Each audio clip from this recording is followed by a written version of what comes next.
Good afternoon, everyone, and welcome back to Shamrock Foods Kitchen Conversation, where we talk to Shamrock partners just like you about how they approach the hospitality business, stay on top of trends, and manage a successful business. I'm your host, Jeff Pivin, business restaurant consultant with Shamrock Foods here in Phoenix, and I'm joined today with a great Shamrock Foods partner, Gary Kucy, Executive Chef of Rupert at Hotel McCall in McCall, Idaho.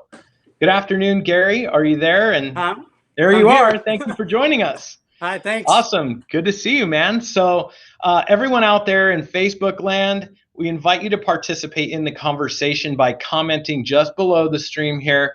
Gary and I are going to be able to see your comments. Ask us questions. Ask Gary about the fly. Is that a fly fishing? Is that fly lures behind you? Ask Gary about anything you want to. We're going to have a really compelling conversation today, especially around flexibility of operations and hiring. So be sure to stay tuned and get all your friends on here and check it out. So Gary, thanks again. Tell everyone that's watching, tell us about your background. How did you get into food service, and how did you wind up in McCall, Idaho? That's a long story. It's gonna take more than a half hour. I started out middle of high school, started working at a pizza place in Phoenix, and really enjoyed the excitement in the kitchen.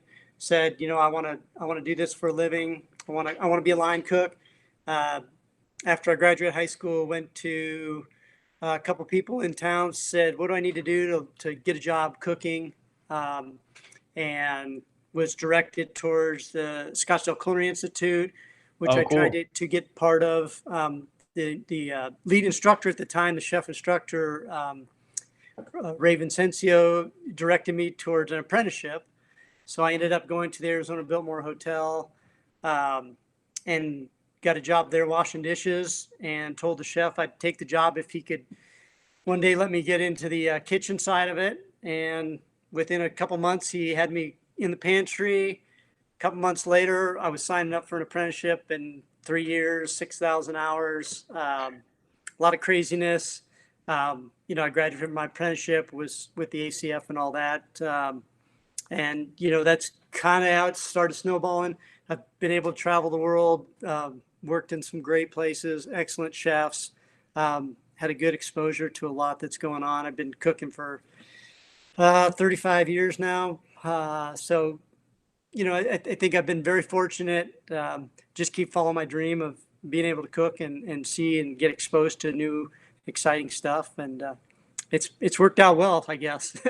Yeah, for sure. I mean, 35 years and you still love it. You must be doing what you're passionate about. Yeah. And that's awesome. I'm very fortunate where I'm at. I kind of worked that celebrity circuit for a while, did a lot of traveling throughout the world with Mark Miller, who was a chef I was working with. And then I said, the 80-hour week, doing the crazy stuff, I want to do my own stuff. And my wife and I met my wife in Santa Fe while we were in the kitchen, and she's had kind of a little connection to Idaho. So we were like, I want to live in the middle of nowhere and be able to ski and have seasons and everything like that. And we made the move, came up to Idaho with not much going on, and we've done pretty well. I've opened up a ski resort here, and then the people I work for now we have a hotel, a golf course. We just bought a bar and a banquet facility, so we've got a lot of projects starting up to go. Plenty of stuff to keep you busy, right? Yeah, my wife and I have a bakery that she does on her own, and I keep busy, keep my hands in the action, and it's been great. We have good, well received, so it's nice. Is that your hat? Is that Stacy Cake? That's my wife. Yep. Oh man, so we're gonna have to get on Instagram and look up Stacy Cakes and see what you guys are up to. Hey, there's our buddy Verlin. Verlin, how are you, buddy? It's good to see you on the stream again. He never misses an episode. I love it. So, we're talking about McCall, and I think McCall is an analog for a lot of markets that we have out there where, they have a real high season and then kind of a real low season. that can make it tough for an operator. It's tough for you to hang on to the staff that you've worked so hard to train. Can you talk to me about how do you scale your business for your off season? That's a great question, and it is, starting out with where I'm at now, it was very up and down. We've evened it out now. I've focused more of my attention to getting the locals, the people that are here more year round, and focus on and getting them in the door more than just tourists all the time. Right. So that helps a little bit. Staffing wise, we definitely struggle. We have points where it slows down, and then everybody leaves, and you're stuck. You don't have as much staff. You don't have as much business, but you don't have as much staff, so you're still stressed for hands on deck to get stuff done. But we do. I have a great return on employees. We treat our employees well. Number one, Right. We give them good exposure to new and exciting. I'm running specials every night, every day, letting them get hands-on experience and practice on doing things like that. Keeping it exciting. We don't format a menu and say this is the menu for the rest of the time. We change pretty often. Definitely seasonally with the main menu, and Sure. then, like I said, we implement a Thai night on Thursdays, so we'll do a couple Thai entrees, an app, and a soup, and that keeps it kind of exciting for our customers and for our employees as well. Well, and it gives Gary, our isn't servers- that what drew you into the kitchen in the first place? Was Yeah. you were looking to learn something. Yeah. So now you're exactly. kind of come full circle on that, right? Exactly. I could cook steaks all night long, but I want to do something different. I want to be exposed to unique products and different techniques and people's different style. Every time I have a chef, I'm like, show me what you got. Let's get the staff involved, and let's see what we can do. So a lot of that, the seasonality of it. I have a golf course restaurant that is only open half the year, so we absorb some of that staff, and it's hard when you open everything back up for the season. You're trying to fill holes pretty quickly, and the uniqueness this year, it's been a lot more younger. I think my average age in my kitchen right now is probably 16, 17. Oh, wow. Normally I had a lot of experience, a couple experienced cooks and a lot of young kids, but the kids were doing mostly dishes. Now I got a high school kid working my grill. I got 3 high school kids doing my pantry. So it's a little bit more helicopter managing my kitchen with kids everywhere. They're good, and they got good attitudes, smart. Right. They definitely wander a little bit with their mindset, and they don't know, they don't have the chops to say, I know what to do in this situation. So they're trying to figure it out just as much. So it's neat to see them coming up. And I've had a couple that have been with me for a few months that you're just like, I want to keep this person forever, and they can take my job soon. So it's neat in that respect. It is neat to see some of the younger kids actually wanting to learn how to cook and do stuff on their own. So you get an experienced cook in there, and a lot of times they're like, I already know what I'm doing. I don't need to do whatever. And so it's a fine line. I definitely miss being able to say, hey, go make me a quick something or other. And I've got to say, here's exactly what I need. Here's the steps to take. Here's what you want to do. So it's a little bit more, you know, strategizing, getting things in place before we just go for it. You know, I'm kind of more of a, you know, when you explain chefs in a kitchen, you know, there's concert pianists and there's jazz musicians, and I'm more on the jazz musician improvising type freestyling mentality. I was trained classically. I've got very good classical skill set, but I tend to go towards, you know, what's in the walk-in, what can we utilize, how can we utilize it, where can we draw from, instead of saying I'm going to go down this path every single time. So it's kind of neat, you know, but it's definitely a challenge. And Gary, that flexibility, I mean, you know what your customers are clamoring for. You kind of can look around in your walk-in and use up all of your inventory. I mean, that flexibility, that jazz style is, you know, I think just paramount to success right now because of there's issues with supply chain, there's issues with training. You're keeping it fresh and you're teaching it all at the same time, right? So that's, Right. I mean, the Yeah, I mean, flexibility piece. it's hands-on, thrown in the fire teaching. It's neat, and I think the kids get excited. You know, the ones I have right now are, I got 5 high school kids, and they're all over the spectrum as far as, you know, a little bit challenged kids, some really bright kids, but they're neat, and they all gel well in the kitchen together, which is nice. Not a lot of conflict, not a lot of high school drama. It's here's what we do, this is why we do it, and they take pride in it. You know, they come in going, here's what I want to do. How can we do this? So it is kind of neat. Well, they're taking after you and you're setting a great example. And I think you're a great steward of your art and, you know, our industry. And I commend you for that. I appreciate it. So, you know, you were talking about attitude. Is that something that you look for specifically in your interviews, or? I think it's important.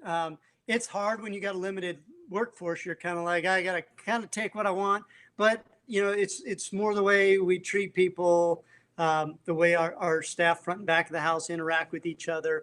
We're more tight knit family. I'm not a screamer and a yeller. I grew up with that, and you know, went through a lot of chefs, and it's got its place, you know, and you learn.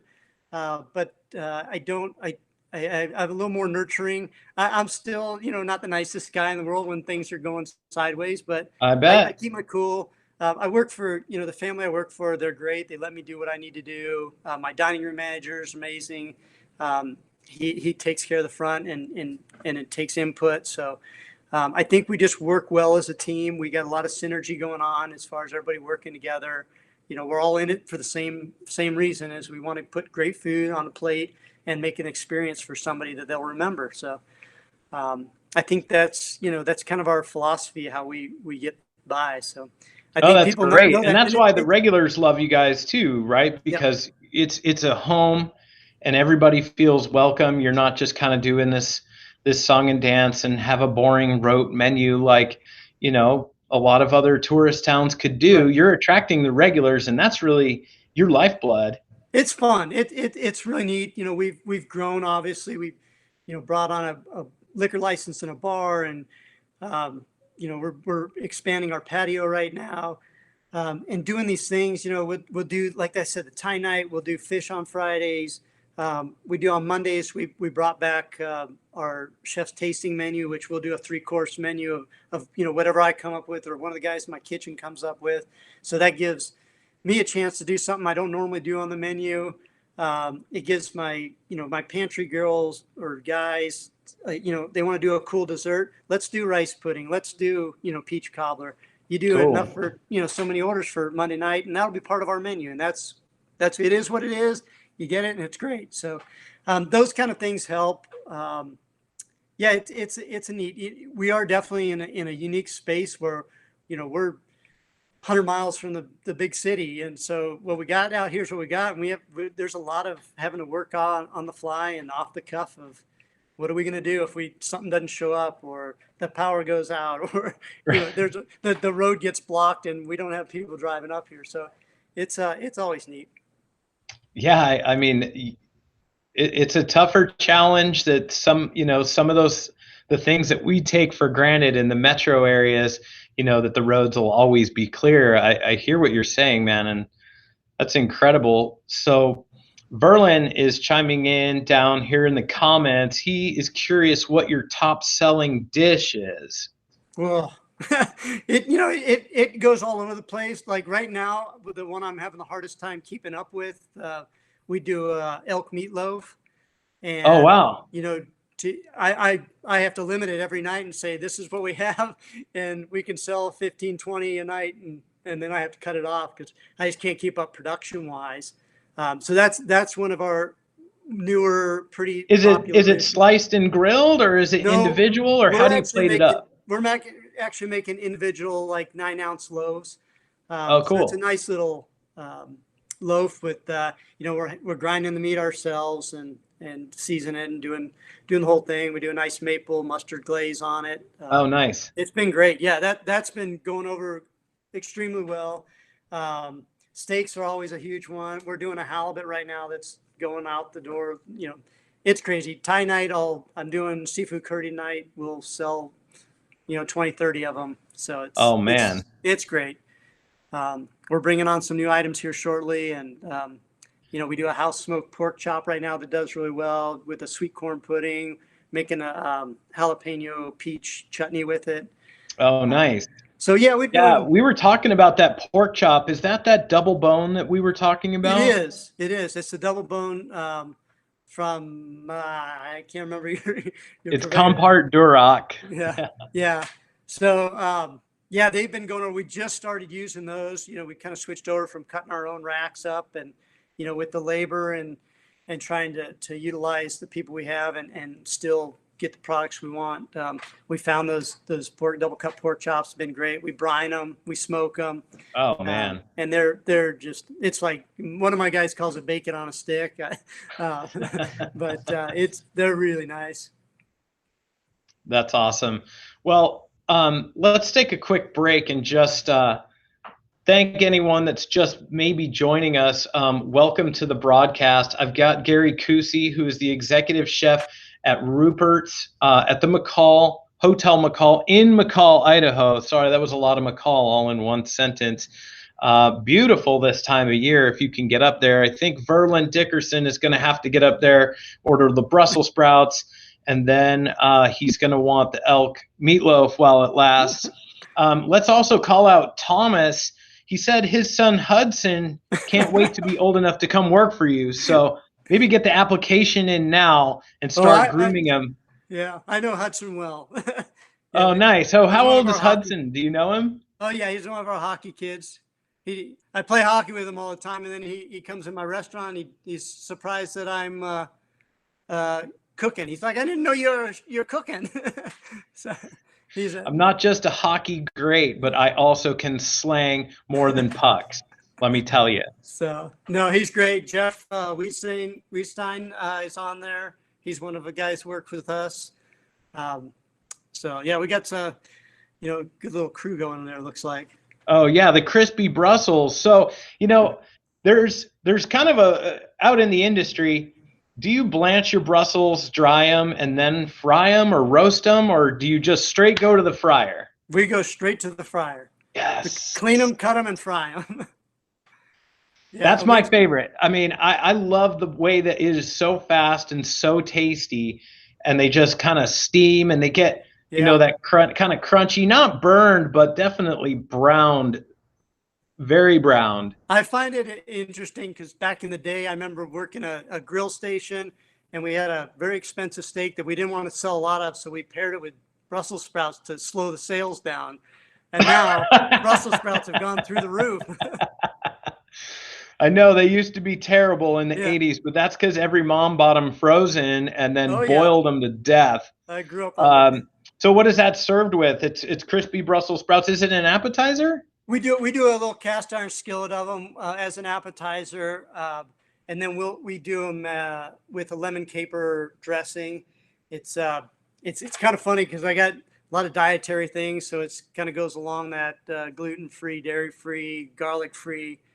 We've got a good mix that we use. And we just dress them and put a little fresh lemon and smoked paprika on them. They're quite popular. What size cast iron do you use? Because I'm going to send you something really cool I just found. We started working with a company that's making an aluminum cast iron, and then they have a non-stick coating that they put over this entire piece.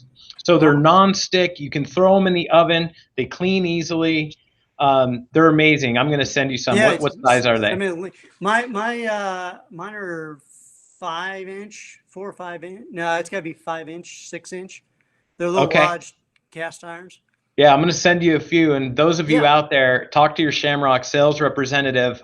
This is a Steel Light product that I can get. Okay. I'm going to send you some for taking your time today, Gary. Excellent. Only if you promise to send me a Stacy cake and an elk meatloaf in return. So thanks for taking us through your menus.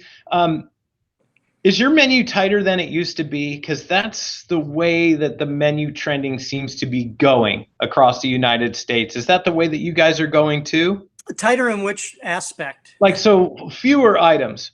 And that's kind of what I always tell people is do less better. Are you guys following that trend too? We are a little bit. I keep it less as far as a set menu that I'm running on a nightly basis, so I can do specials. And some nights I'll do 2 or 3 special entrees.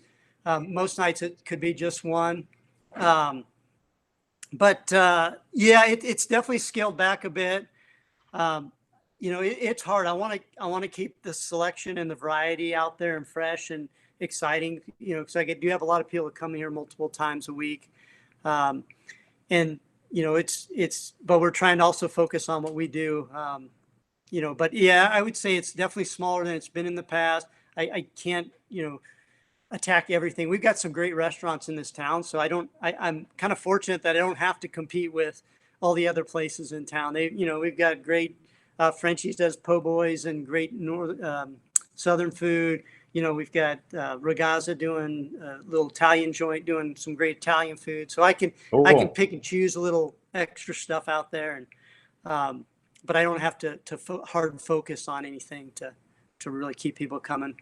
That's great. So we were talking about the elk. We were talking about the halibut that you've got.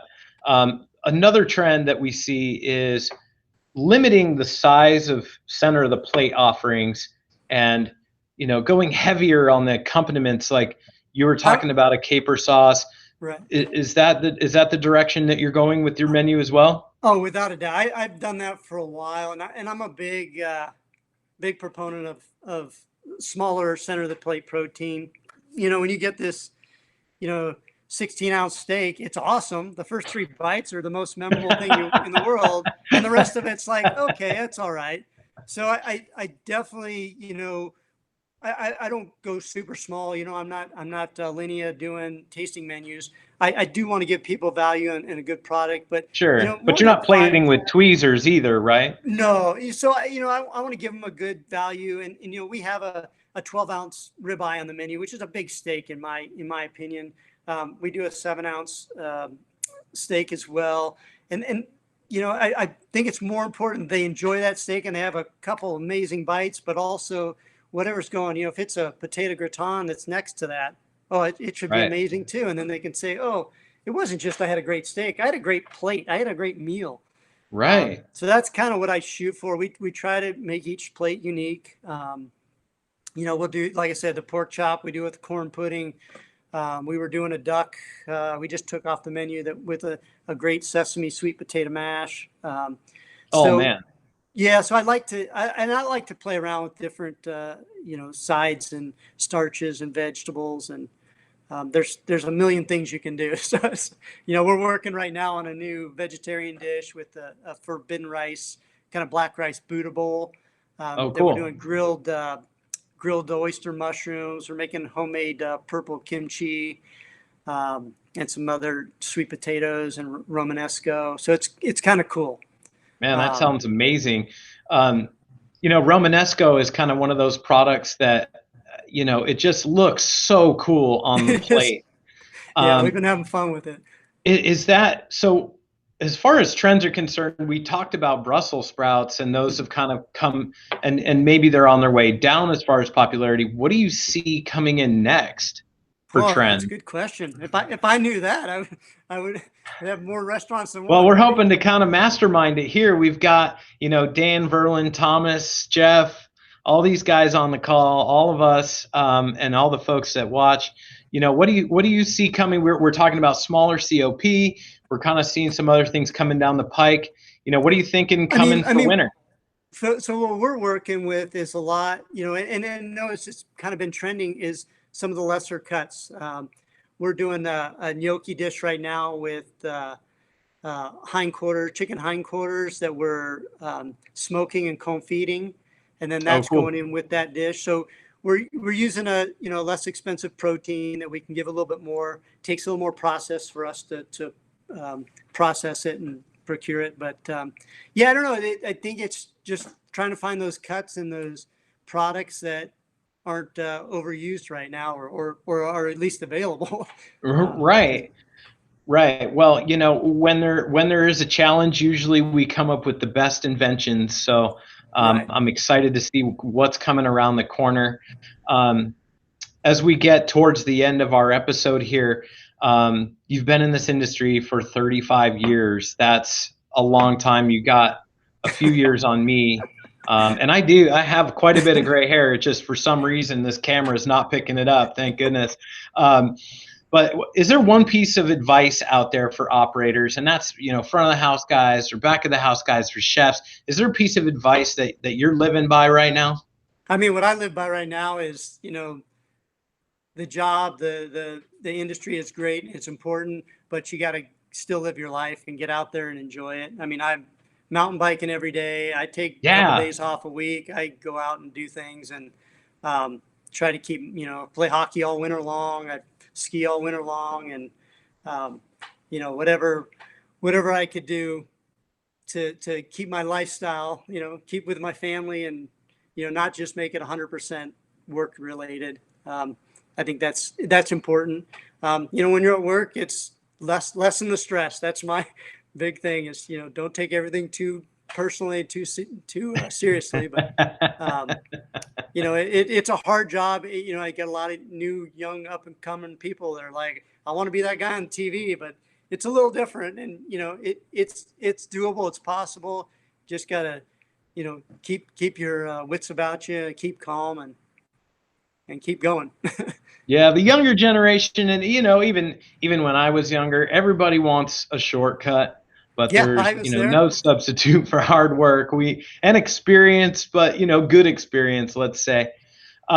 Well, Gary, let me recognize that you are now the second Kitchen Conversations guest in a row to bring up self-care and work-life balance. So for the audience out there, keep in mind that it's not life and death. It's just lunch and dinner.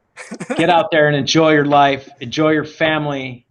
Squeeze them, and just like Gary and I, get up on a mountain bike and go enjoy the outdoors. Even when it's 110, 115 here, I'm on my bike.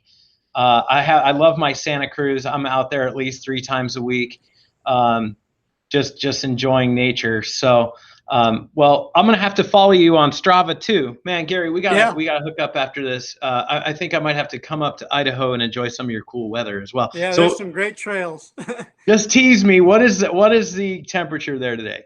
I think it's about 70 to 80. I haven't been outside since this morning, but man. Yeah, I think we're going to hit 90s next week, which is really hot.